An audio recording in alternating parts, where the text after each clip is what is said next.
One of the standard components of a rule is the execution of a conditional test to determine which sets of operations to perform. A conditional test is applied to workflow variables. The syntax has three forms: if expression brace operations close brace, else brace operations close brace. If expression, then open brace operations close brace, else open brace operations close brace. If expression, then open brace operations close brace, else if open brace operations close brace, then open brace operations close brace, else open brace operations close brace. The expression is evaluated to be either true or false. If the expression is true, the first set of operations is performed. If the expression is false, the operations after the else statement are performed. The expression is composed using relational tests. Two equal signs means equal if A equals 0. Exclamation equal means not equal if star A is not equal to 0. Greater than equal means greater than or equal if star A is greater than or equal to 0. Less than equal means less than or equal if A is less than or equal to 0.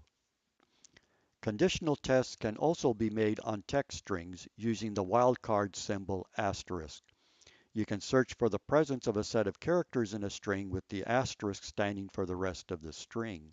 Consider the following: star A equal file.txt. If star A like asterisk.txt, right line standard out, found a text file star A. The conditional test when using wildcards is like. The data grid checks that the last four characters of the workflow variable star A have the alphanumeric characters .text. Since the test is satisfied, the right line microservice will print out the statement that a text file has been found. The use of the asterisk wildcard symbol is tricky. If the asterisk is followed by characters, the rule engine will try to treat the string as a workflow variable instead of a wildcard on a string. To keep this from happening, a backslash is inserted before the asterisk. Thus, A asterisk E is interpreted as the letter A concatenated with the string star E. The text A slash asterisk E is interpreted as a wildcard representing a string that starts with the character A and ends with the character E. Examples of the use of conditional tests and the use of wildcards are shown here. The first example tests a workflow variable star x against the numbers from 1 to 4 and sets the workflow variable star a to the corresponding day of the week. Note that multiple else-if statements can be combined into the conditional test. The second example shows the use of wildcards. Each conditional test evaluates to true and if run in a rule would print out the statement about finding a file. The first case does a standard comparison for the extension of a file, including a period. Since the character following the asterisk is a period, the wildcard expression is not interpreted as a workflow variable. In the second case, the test is on a string. The wildcard expression has to include a backslash in front of the asterisk to avoid treating text as a workflow variable. In the third case, the definition of the workflow variable star C contains an asterisk. The backslash has to be used to avoid having star C interpreted as the string file concatenated with the workflow variable star text. There are multiple characters that can be inserted into a string to control the printing of the string. Since all strings are quoted, the insertion of a quote inside a string requires special care. The quote character must be preceded by a backslash to avoid having the rule engine believe the string only contains the characters before the internal quote character. For the case of a string that is defined using double quotes, an internal single quote is treated as a regular character. A string that is defined using single quotes treats internal double quotes as regular characters. Formatting instructions that can be embedded in a string require the use of a preceding backslash. These formatting control characters are \n, a new line symbol, create a new line before printing the following characters, \r is a carriage return, restart printing at the start of the line, \t is a horizontal tab, skip to the next multiple of 8 spaces. Additional special characters that are used by the rule engine must be preceded by a backslash when they're used within a string. They include the backslash itself, treat the backslash as a character, a single quote, treat the single quote as a character, a double quote, treat the double quote as a character, a $sign, treat the $sign as a character, and an asterisk, treat the asterisk as a character. An example of the use of the new line symbol is shown here. *D equal file1/n file2. Write line standard out *D writes file1 and file2 on separate lines. Take 7 minutes to complete exercise 44.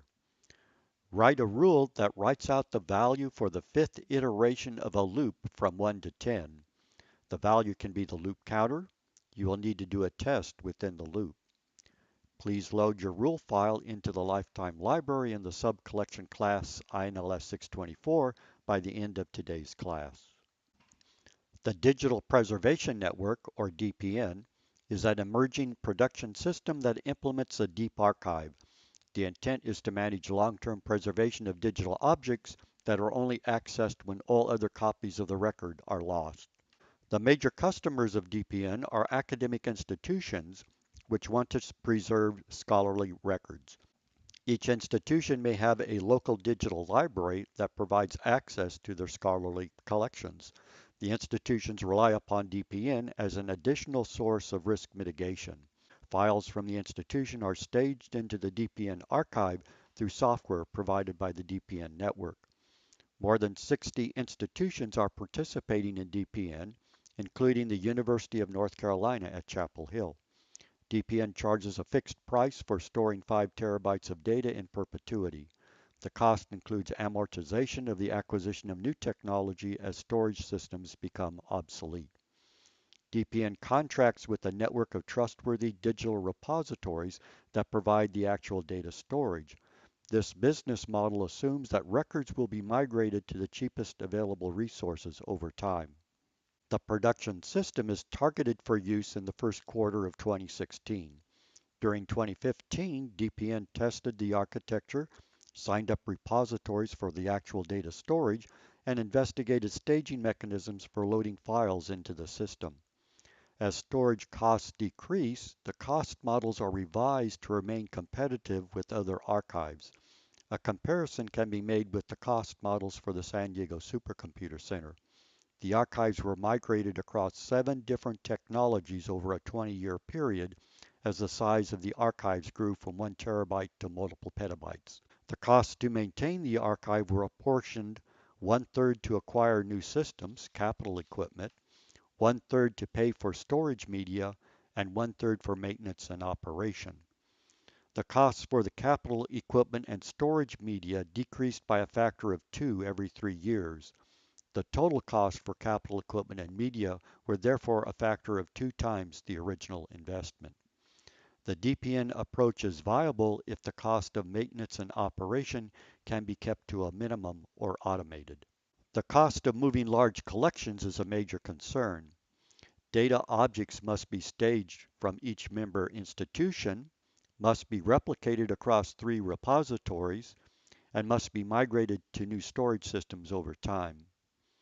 The initial staging mechanisms include having each institution push the data to the DPN network, using existing preservation systems such as DuraSpace to stage records, porting the DPN data loading software on top of the iRODS data grid to enable staging of data from multiple institutions. Since the iRODS data grid supports the concept of registration, this would provide a way to load data that does not require each participating institution to stage data. Instead, the data grid can move the registered data between the institution and DPN directly. The number of institutions participating in DPN continues to grow. Current members include not only academic institutions, but academic libraries, preservation projects, and supercomputer centers. The groups participating in the DPN coordination include UNC, Texas Advanced Computing Center, San Diego Supercomputer Center, Duraspace, Academic Preservation Trust, Stanford University, University of Maryland. The participating groups collaborate on the system architecture, the cost models, and the staging environment.